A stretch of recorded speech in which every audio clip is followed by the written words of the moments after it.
Halo guys, kembali lagi di channel Audio Movie. Gimana kabar penonton setia Audio Movie? Semoga diberikan kesehatan, diberikan kesuksesan, dan diberikan rezeki yang melimpah dan barokah. Pada kesempatan kali ini, Audio Movie akan membahas seorang pemuda yang akan membalaskan dendam. Dia adalah seorang anak pembuat pedang terhebat di dunia. Ayahnya dibantai oleh seorang jenderal yang kejam, dan ayahnya meninggalkan sebuah pedang yang sangat sakti.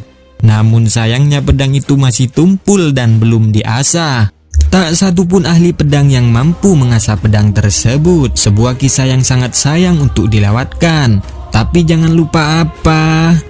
Jangan lupa subscribe tentunya dan nyalakan tombol notifikasinya agar kalian tidak ketinggalan video terbaru dari channel ini. Oke, tanpa berlama-lama lagi kita langsung ke alur ceritanya.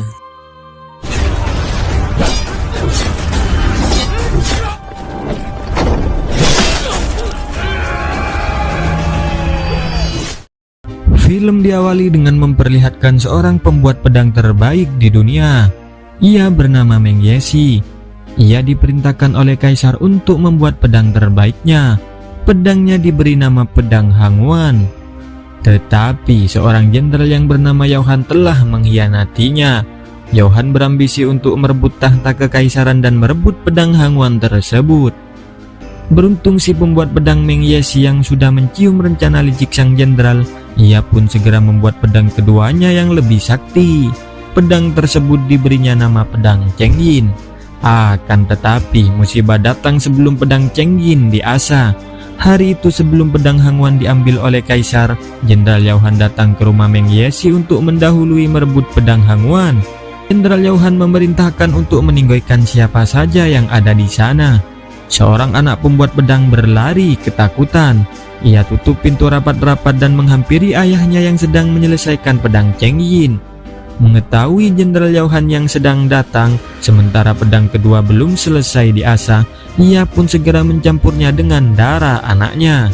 Anak buah jenderal merangsak memasuki rumah Meng Yesi. Mereka meninggalkan orang-orang yang ditugaskan kaisar untuk menjaga pedang Hangwan tersebut. Dengan membawa pedang Cheng Yin yang masih tumpul, Meng Yesi mengajak anaknya untuk berlari. Ia sadar jiwanya sedang berada dalam bahaya.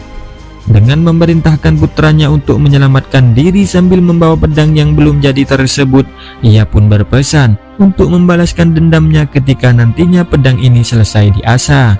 Anak itu menangis tidak mau berpisah dengan ayahnya. Akan tetapi Meng Yesi mendorongnya hingga terjebur ke dalam sungai. Bersamaan dengan itu, Jenderal Yauhan yang sedang mengejarnya tanpa banyak bicara lagi langsung meninggalkan Meng Yesi di atas sungai itu. Meng Yesi akhirnya meregang nyawa terkena pedang buatannya sendiri. Sementara itu, putranya hanya bisa menangis pilu melihat ayahnya terkapar menghembuskan nafas terakhirnya. 15 tahun kemudian, di sebuah kota yang disebutnya dengan Kota Merah, seorang pemuda sedang mendatangi tukang pandai besi. Ia adalah Meng Yan, anak Meng Yesi yang berhasil selamat dari kekejaman Jenderal Yauhan. Ia bermaksud mengasahkan pedangnya ke pandai besi itu. Akan tetapi pandai besi mengatakan, walau sebanyak apapun uangmu tak ada gunanya, karena tak ada seorang pun yang mampu mengasah pedang itu. Lebih baik kau jual saja. Dengan kecewa Meng Yan meninggalkan pandai besi itu. Ia sudah beberapa kali mendatangi pandai besi di kotanya, tapi belum ada satupun yang mampu mengasah pedang itu. Di Kota Merah, Meng Yan tinggal dengan teman-temannya yang rata-rata mereka adalah yatim piatu yang menjadi gelandangan. Mereka bekerja apa saja yang bisa menghasilkan uang untuk sekedar bertahan hidup. Tak jarang mereka harus menahan lapar karena tidak ada makanan dan juga tidak ada uang. Hingga suatu hari, seseorang menawari mereka pekerjaan, yaitu mengawal seorang tuan muda ke ibu kota. Awalnya mereka menolak karena situasi di kota sedang rusuh, terjadi pemberontakan di mana-mana. Bisa saja mereka meninggoy di dalam perjalanan. Akan tetapi, saat diperlihatkan bayarannya adalah emas yang sangat banyak, lagi pula mereka belum makan sama sekali. Akhirnya mereka mau menerima tawaran itu. Mereka diberikan uang muka sebanyak 1000 liang emas. Dengan perasaan gembira, mereka segera membelanjakan uang itu untuk makan bersama. Mereka juga memberikan makan pengemis yang ada di jalanan. Mereka membeli pakaian baru dan juga membeli seekor kuda. Lalu keesokan harinya, berangkatlah mereka mengawal tuan muda menuju ibu kota. Di tengah perjalanan mereka bermalam di sebuah penginapan. Meng Yan dan temannya kaget ketika pemilik penginapan memanggil tuan muda dengan sebutan yang mulia. Salah satu teman Meng Yan yang bernama Xiao Ye berkata, "Jangan-jangan tuan muda adalah pangeran dari kerajaan." Ternyata benar, yang mereka kawal adalah Pangeran Du, putra mahkota kerajaan. Mengetahui yang mereka kawal adalah putra raja, Meng Yan kemudian berencana untuk membatalkan pengawalan itu. Karena mengawal putra raja sama halnya mengantarkan nyawa kepada para pemberontak. Karena pemerintahan sekarang terkenal sangat kejam, hingga muncul pemberontakan di mana-mana. Akan tetapi belum sempat mereka pergi, tiba-tiba mereka diserang oleh orang-orang bertopeng yang berniat menyerang Pangeran Du. Mau tidak mau akhirnya mereka harus bertarung melawan orang-orang bertopeng tersebut.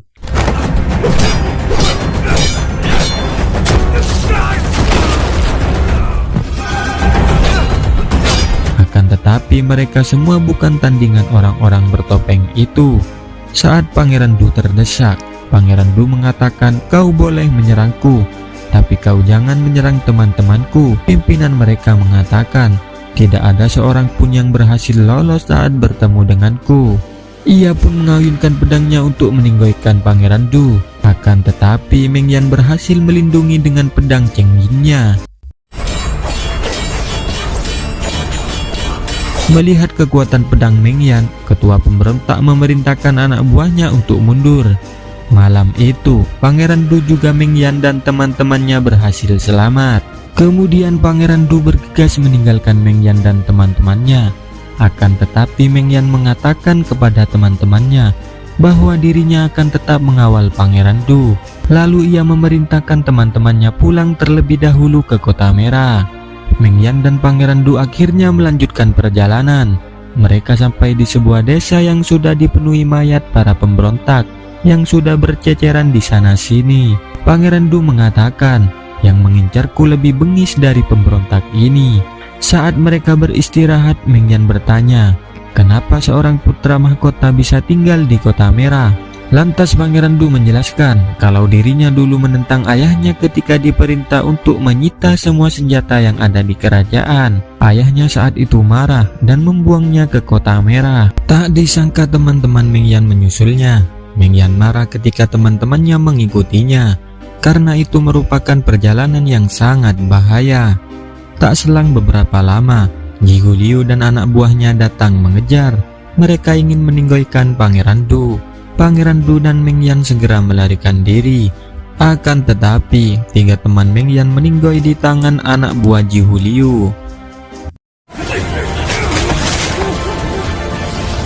Meng Yan yang tidak bisa menyelamatkan teman-temannya tergelincir jatuh ke dalam jurang. Dan pada akhirnya mereka berhasil ditangkap oleh para pemberontak kerajaan. Para pemberontak ini adalah orang-orang yang merasa dirinya ditindas oleh kerajaan yang dipimpin oleh ayah Pangeran Du. Para pemberontak ini dipimpin oleh Komandan Chen. Mereka meminta pertanggungjawaban Pangeran Du atas kekejaman ayahnya. Para pemberontak itu ingin membakar Pangeran Du demi balas dendamnya. Di saat api sudah dinyalakan, Meng Yan mulai angkat bicara, menjelaskan kepada pemberontak bahwa Pangeran Du sejatinya adalah pangeran yang budiman.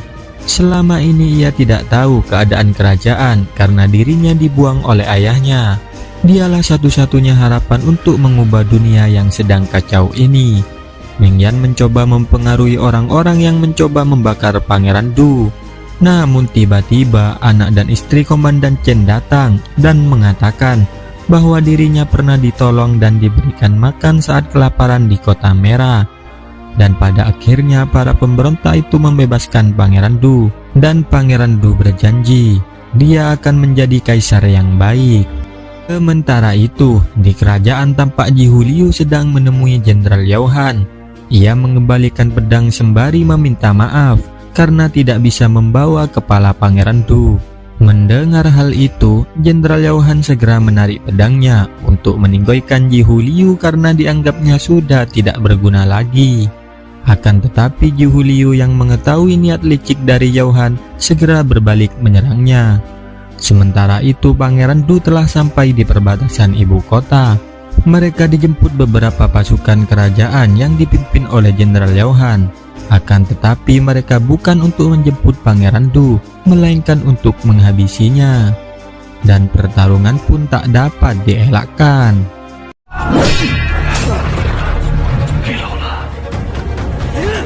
Saat Jenderal Yao Han menarik pedangnya, Meng Yan tahu persis pedang tersebut adalah pedang yang membuat ayahnya meninggoy. Dengan amarah serta disertai dendam yang tersimpan, ia pun segera menyerang Jenderal Yao Han. Kan tetapi, dirinya tidak pandai memainkan pedang. Pada akhirnya pedangnya terbelah menjadi dua. Saat Jenderal Yao Han mau meninggoikannya, Pangeran Du melemparkan pedangnya ke arah Yao Han. Xiao Ye mencoba menolong Meng Yan yang sedang tak berdaya itu. Akan tetapi, pedang jenderal berhasil mengenai tubuh Xiao Ye hingga membuatnya terluka parah. Namun beruntungnya, Xiao Ye dan Meng Yan berhasil menyelamatkan diri. Dan pada akhirnya karena luka Xiao Ye sangat parah, kemudian dia pun meninggoy di pundak Meng Yan. Meng Yan terpukul hatinya. Ia mengalami depresi yang sangat parah. Bagaimana tidak? Semua temannya mati, sementara Meng Yan tidak bisa berbuat apa-apa. Dengan kesedihan yang mendalam, kemudian ia membuang pedangnya karena pedangnya sudah tidak berguna lagi. Pedangnya sudah patah dan lagi pula masih tumpul. Beralih ke tempat lain, Pangeran Du yang sudah berhasil ditangkap oleh Yao Han dibawa ke kerajaan. Ia dipertemukan dengan ayahnya yang sedang sakit. Namun apa yang terjadi? Tidak sampai di situ saja, Jenderal Yao Han menyebarkan fitnah bahwa yang meninggoikan kaisar adalah putranya sendiri. Di tempat lain, Meng Yan yang frustasi tengah kembali ke Kota Merah. Di tengah perjalanan ia bertemu dengan para pemberontak yang dihabisi secara keji. Namun tiba-tiba dari belakang seseorang menodongnya dengan pedang. Dia adalah Jihu Liu. Kemudian dia menjelaskan bahwa yang menghabisi mereka semua ini adalah anak buah Yao Han. Jihu Liu yang sudah sadar bahwa dirinya hanya diperalat oleh Jenderal Yao Han mencoba memberikan semangat lagi kepada Meng Yan. Meng Yan yang sudah putus asa itu mendapatkan semangatnya kembali. Ia pun kembali bangkit mencari pedangnya yang ia buang tadi. Sementara di kerajaan, Pangeran Du tengah diadili dan mendapatkan hukuman dipenggal kepalanya di depan umum. Yao Han dengan sombongnya menghunuskan pedangnya sambil berkata, "Jika ada satu orang yang melanggar hukum, aku akan menghukum orang itu. Jika satu kota melanggar hukum, aku akan membantai seluruh kota tersebut." Tapi tiba-tiba Meng Yan datang dengan anggota lengkap membawa senjata apa adanya, bergabung juga dengan kelompok pemberontak yang dipimpin oleh Jihu Liu, Komandan Chen dan beberapa pemberontak lainnya. Melihat jumlah pasukannya yang cukup banyak, Jenderal Yao Han nampak sedikit ketar-ketir. Para pasukan keduanya juga saling berhadapan untuk bertempur. Mereka hanya tinggal menunggu aba-aba penyerangan. Tetapi Meng Yan keburu menyerang ke depan ke arah Yao Han. Yao Han yang ketar-ketir itu segera membawa Pangeran Du masuk. Meng Yan dihadang oleh anak buah Yao Han, namun semuanya dilibas habis olehnya.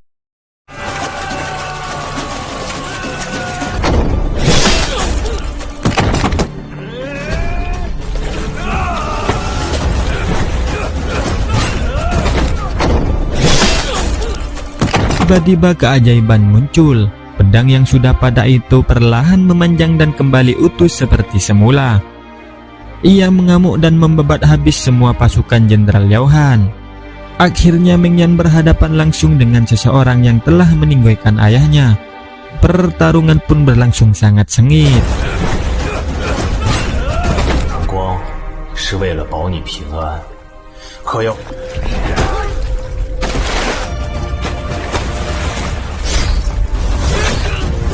Pada akhirnya Meng Yan berhasil meninggalkan Jenderal Yao Han. Dia berhasil membalaskan dendam ayahnya. Di akhir cerita, Pangeran Du menjadi seorang kaisar.